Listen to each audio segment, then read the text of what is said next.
Okay, आपण आता vector या टॉपिकमधला नवीन पॉईंट बघतोय. प्रोजेक्शन म्हणजे काय.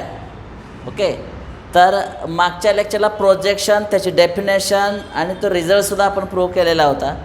आणि प्रोजेक्शनचा अर्थ आपल्याला कळाला की त्यावर आधारित एक छोटीशी प्रॉपर्टी आहे ती आपण इथं बघणार आहे. ओके, तर ती प्रॉपर्टी बघायच्या अगोदर प्रोजेक्शन म्हणजे काय हे थोडक्यात मी एक्सप्लेन करतो म्हणजे तुमच्या लक्षात राहील. समजा हा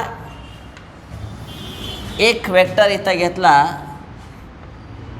ओ ए हा वेक्टर, ओ ए बार हा वेक्टर असणार आहे आणि हा वेक्टर अशा वरच्या बाजूने असा ढकलला गेला, तो इथंपर्यंत आला असं धरा. तर हे त्याचं झालं प्रोजेक्शन, इथपर्यंत प्रोजेक्ट झाला, परंतु तिथला अँगल काय म्हणूया, थिटा म्हणूया. आणि अशा रीतीनं इथं बी असं नाव द्या. या वेक्टरला मिळणार आहे बी बार असं म्हणूया. हा वेक्टर आहे ए बार, बरोबर आहे. आणि इथं परपॅन्डिक्युलर आपण ड्रॉ करूया, त्याला सी असं नाव देऊया. बी सी परपॅन्डिक्युलर टू काय, ओ ए. तर असं केल्यामुळं हा जो पार्ट दिसतोय इथून एवढा जो पार्ट आहे तो ओ सी, ओ सीला म्हटलं जातं प्रोजेक्शन. आता इथं ओ सी बार म्हणत नाही किंवा असं म्हणत नाही, की असं लिहिलं तरी चालतं बरं का. याचा अर्थ लेंथ ऑफ ओ सी, बरोबर आहे का. म्हणजे आपण असं म्हणूया O C is equal to, it is the scalar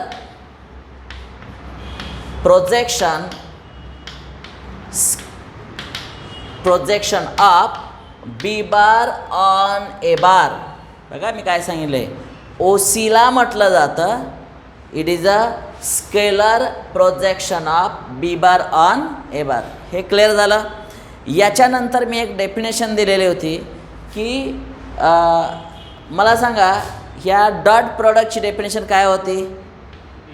A bar dot B bar equal to A B cos theta. ही डेफिनेशन आपल्याला डॉट प्रॉडक्टची माहिती आहे.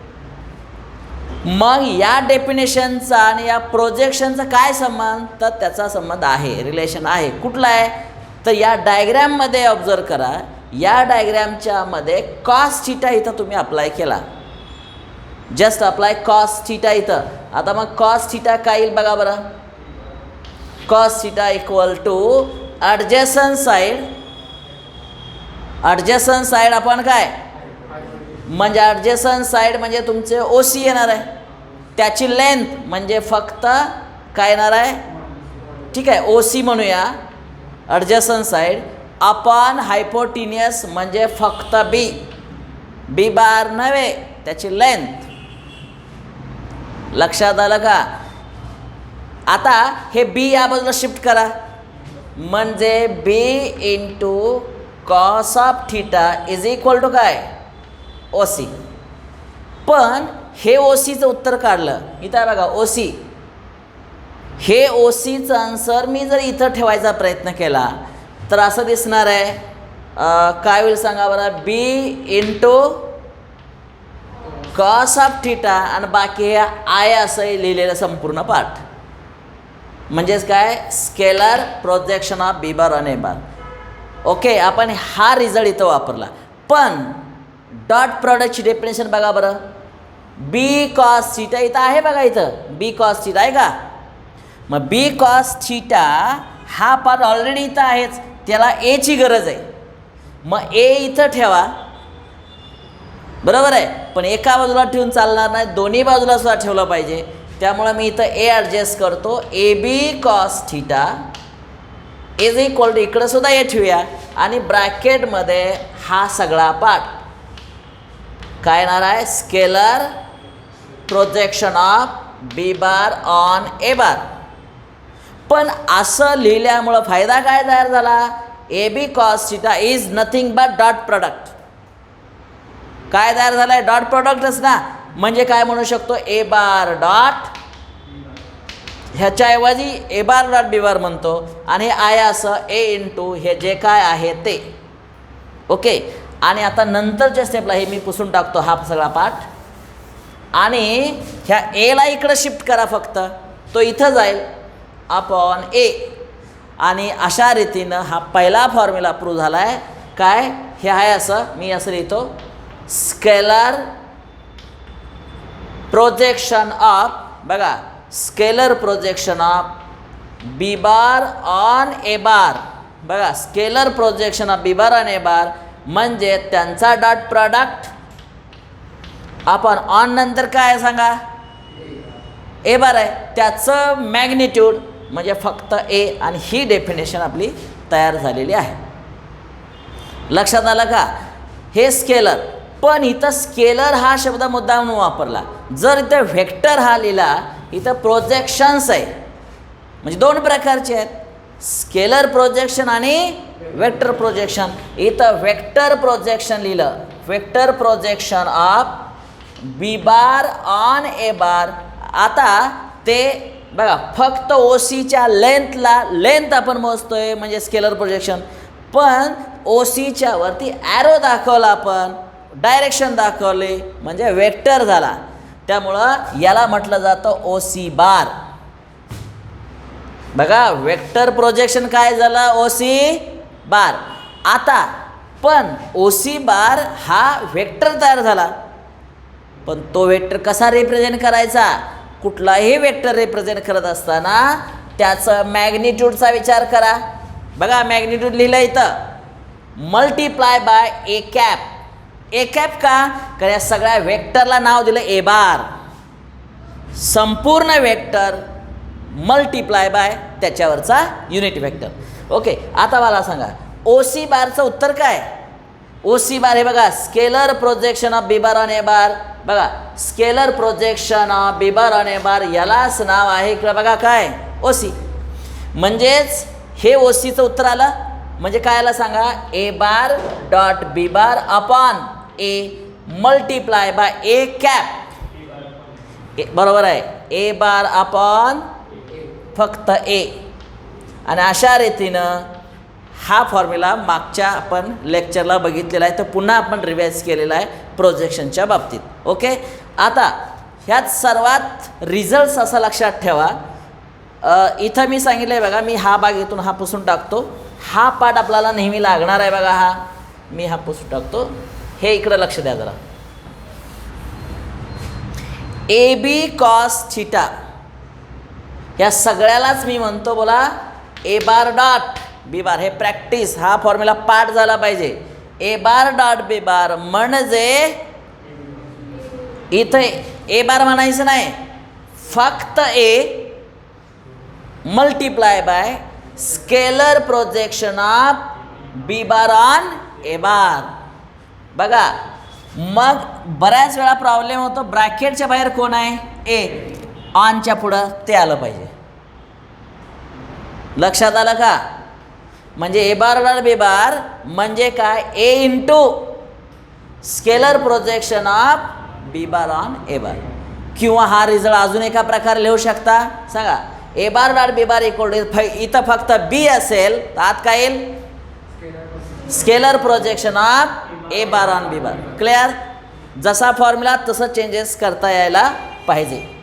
हे आपलं झालं बेसिक. आता come to the main point. हे ज्यांना कळालं त्यांना आता हा जरा थेरम काय बघा जरा.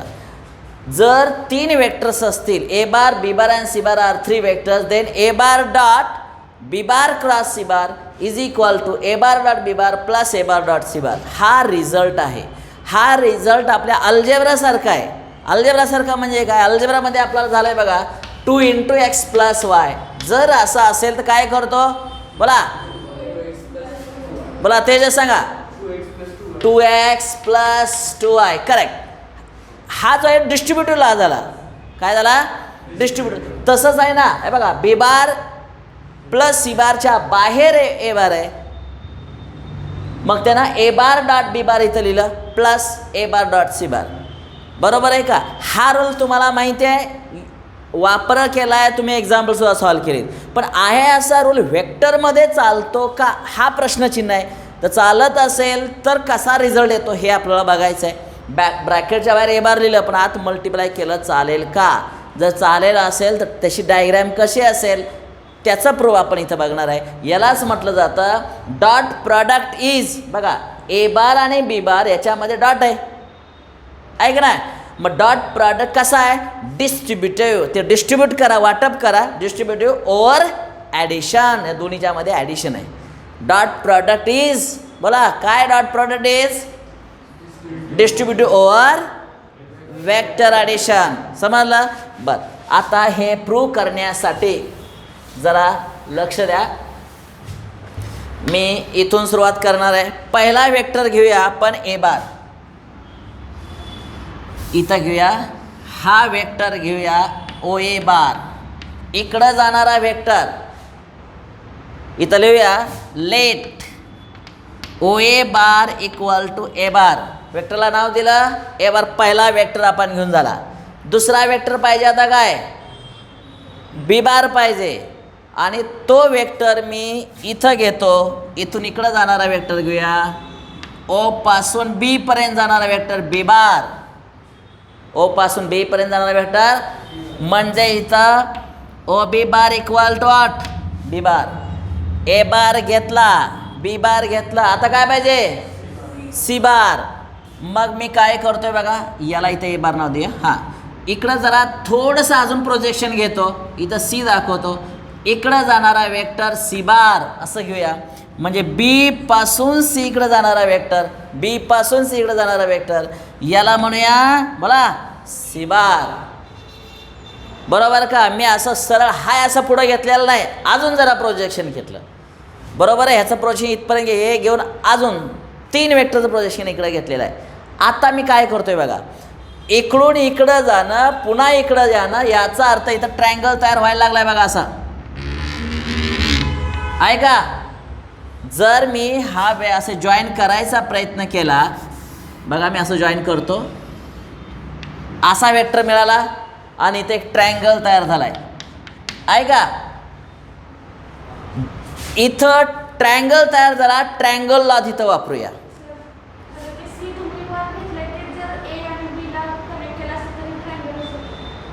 तसंही होणार आहे, पण सध्या मी सांगतोय तो रिझल्ट कशाशी रिलेटेड आहे, डिस्ट्रीब्युटिव्हला.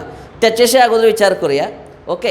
आणि मग तू जे शक्यता सांगतेस त्याच्यावर सुद्धा विचार करून अजून काय रिझल्ट प्रूव्ह होतोय का तसं सुद्धा बघता येईल. आता बघा, इथं हा वेक्टरला नाव काय, A B bar, sorry O A bar, O बी बारला त्याला बी बार नाव दिलं, मी तर बी बार लिहितो. याला नाव काय, सी बार. म्हणजे in triangle O B C, बघा बरं, ओ बी सीमध्ये इकडून अशी डायरेक्शन आहे, इकडून अशी डायरेक्शन. याचा अर्थ काय, इकडून अशी डायरेक्शन म्हणजेच O C bar equal to, बघा O C bar equal to O B bar plus, O B bar plus काय बोला, B C bar. O B bar plus B C bar म्हणजे व्हॅल्यू पुटअप करा, O C bar equal to B bar plus C bar. याला box करूया, याला result number 1 मी इथं लिहितो बी bar plus C बार. Clear. आपल्याला जो रिझल्ट आहे बघा, ब्रॅकेट बघा, ब्रॅकेट, ब्रॅकेट काय सांगते, बी बार प्लस सी बार. ती कुठं आहे बी बार प्लस सी बार, डायग्रॅमॅटिकली ती या बाजून अशी इकडे असणार आहे ओ सी बार. क्लिअर. आता इथून अगोदर वेक्टर एवढा होता, पुन्हा असं केला, रिझल्टंट वेक्टर इकडं बी बार प्लस सी बार मिळालेला आहे. बरोबर आहे. आता आपल्या प्रोजेक्शनच्या नियमानुसार छोट्या छोट्या पार्टचा विचार करा. इथून खाली परपॅन्डिक्युलर ड्रॉ करा. बरोबर आहे. बी पासून या ओ ए वरती परपॅन्डिक्युलर ड्रॉ करा.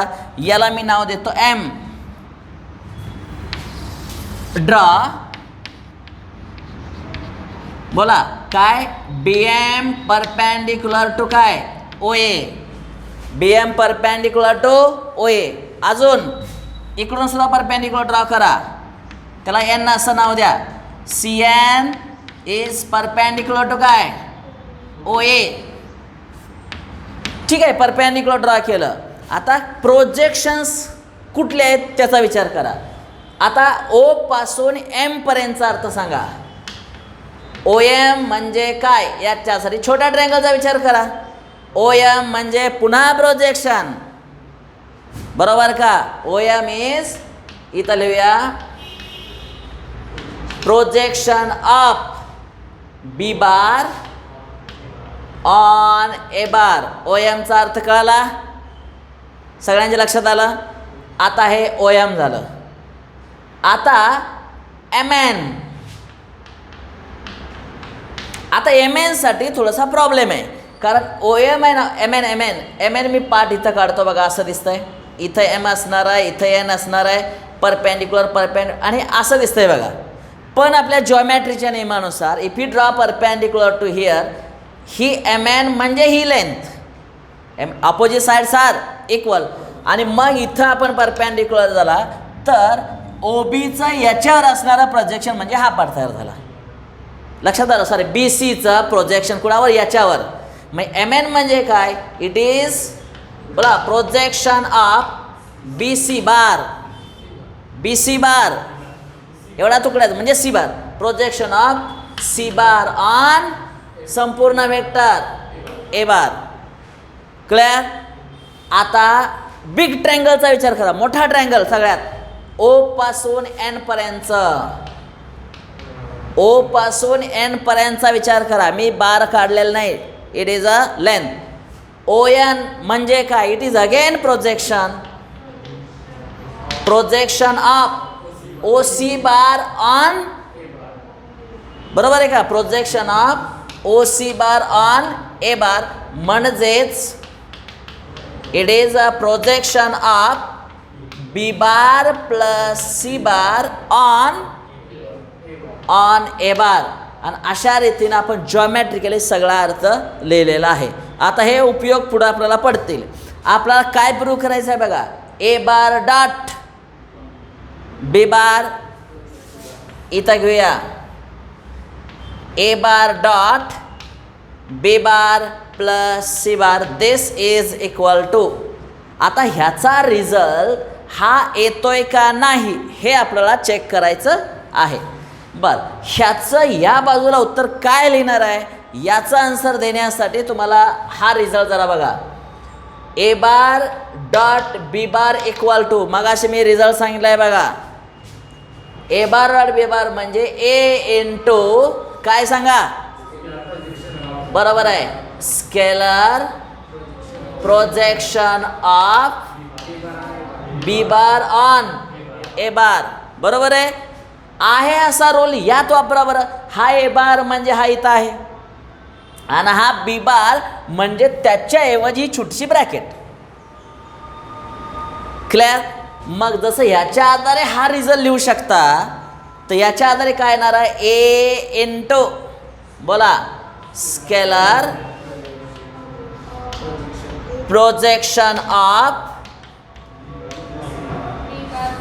बी bar plus C bar on काय ए बार. लक्षात आलं का? This is equal to A तुमचा तसाच, पण हे scalar projection of B bar plus C bar on A bar, इथं बघा projection of B bar plus on A bar म्हणजे काय, ओ एन. म्हणजे काय, ओ एन. याच्याऐवजी मी ओ एन लिहिणार आहे. याला रिझल्ट काय म्हणणार आहे इथं, सगळ्याला मिळून वन म्हणूया, फ्रॉम फर्स्ट म्हणा. बरोबर आहे. This is equal to keep A as it is. बरोबर आहे. आता ओ एन म्हणजे काय, आपल्या जॉमेट्रीच्या नियमानुसार ओ पासून एम पर्यंत म्हणजे ओ एम प्लस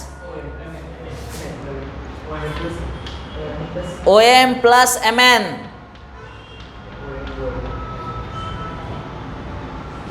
बरोबर का? O M plus M N. आता याच्या पुढं जाऊया. आता ओ एम म्हणजे काय, तर ओ एमचा अर्थ इथं प्रोजेक्शन ऑफ बी बार आणि ए बार हेही दिलं आहे. मी काय करतो, ब्रॅकेटच्या बाहेर कोण आहे, ए, त्यांना आत मल्टिप्लाय करूया. ओ एम ही लेंथ आहे आणि हा सुद्धा नंबरच आहे. पुढची स्टेप काय येईल, ए इंटू बोला ओ एम, बरोबर आहे, plus A into M N. This is equal to A into, हां आता ओ एमचा अर्थ हे सगळा लिहिला पाहिजे बघा.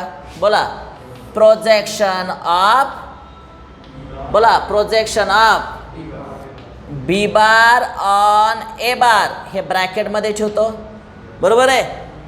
प्लस ए इंटू बोला काय येईल, M N projection of C bar on A bar. बरोबर आहे. आता पुन्हा काय करा, मुख्य पॉईंटकडे या. इकडे बघा, डेफिनेशन पुन्हा बघा. ए बार डॉट बी बारची डेफिनेशन काय बघा, सुरुवातीला ए ॲज इट इज, बरोबर, ए तसंच, पण आत काय सेंटेन्स आहे, scalar projection of B bar A bar. ज्या अर्थी याच्या आधारे हे लिहू शकत होता, तर याच्या आधारे हे लिहिता येतं.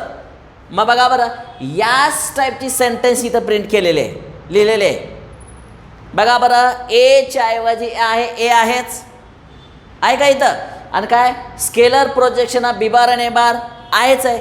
म्हणजे ह्याचं उत्तर काय, A bar dot B bar, A bar dot B bar plus. आता याचं उत्तर मला सांगा, ब्रॅकेटच्या बाहेर काय लिहिलं आहे, ए लिहिलं आहे, बरोबर आहे, आणि आत काय दिलं आहे बघा बरं, सी बार डॉट ए बार. याचा अर्थ काय, बाकी इथं ए आणि आत का projection of C bar on A bar, मी इथं सी बार लिहितो ऑन ए बार, म्हणजे काय ए बार डॉट सी बार असं बदल होईल. ए बार डॉट बोला, आणि काय प्रूव्ह करायचं आहे बघा बरं, हाच पार्ट आपल्याला प्रूव्ह करायचा आहे.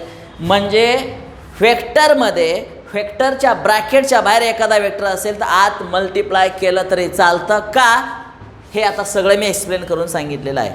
याला म्हटलं जातं the dot product is distributive over vector addition. अतिशय महत्त्वाचा रिझल्ट आपण प्रूव्ह केला आहे.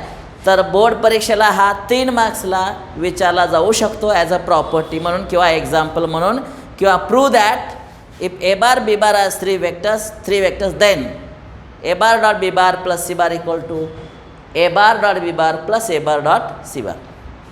लिहा.